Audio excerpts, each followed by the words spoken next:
મહત્વપૂર્ણ સમાચાર ભાજપે ઉમેદવારોની 5મી યાદી જાહેર કરી છે। લોકસભાની ચૂંટણીને લઈ ઉમેદવારોની 5મી યાદી જાહેર કરવામાં આવી ત્યારે સાબરકાંઠા લોકસભા બેઠક પરથી ભારતીય જનતા પાર્ટીએ હવે ભીખાજી ઠાકોરને બદલે હવે શોભનાબેન બારૈયાને ટિકિટ આપી છે। શોભનાબેન બારૈયા પૂર્વ ધારાસભ્ય મહેન્દ્રસિંહ બારૈયાના પત્ની છે।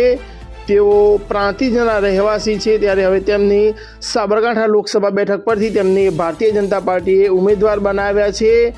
આ પહેલાં ભારતીય જનતા પાર્ટીએ અરવલ્લી જિલ્લાના મેઘરજના ભીખાજી ઠાકોરને ટિકિટ આપી હતી, પરંતુ તેઓએ ચૂંટણી લડવાની ના પાડતા હવે તેમને બદલે સાબરકાંઠા જિલ્લાના પ્રાંતિજ તાલુકાના પ્રાંતિજના શોભનાબેન બારૈયાને ટિકિટ આપી છે। હવે જોવાનું રહ્યું, કારણ કે જે પ્રકારે સોશિયલ મીડિયા અને ખાસ કરીને મેઘરજ તાલુકામાં ભીખાજી ઠાકોરના સમર્થનમાં આજે વિરોધ થયો, તેને લઈ હવે આગામી દિવસોમાં ભારતીય જનતા પાર્ટીની ક્યાંક ને ક્યાંક ચિંતા વધી શકે, કારણ કે એક મોટો વર્ગ હવે કદાચ નારાજ થાય તે પ્રકારની પરિસ્થિતિનું પણ નિર્માણ થવા જઈ રહ્યું છે।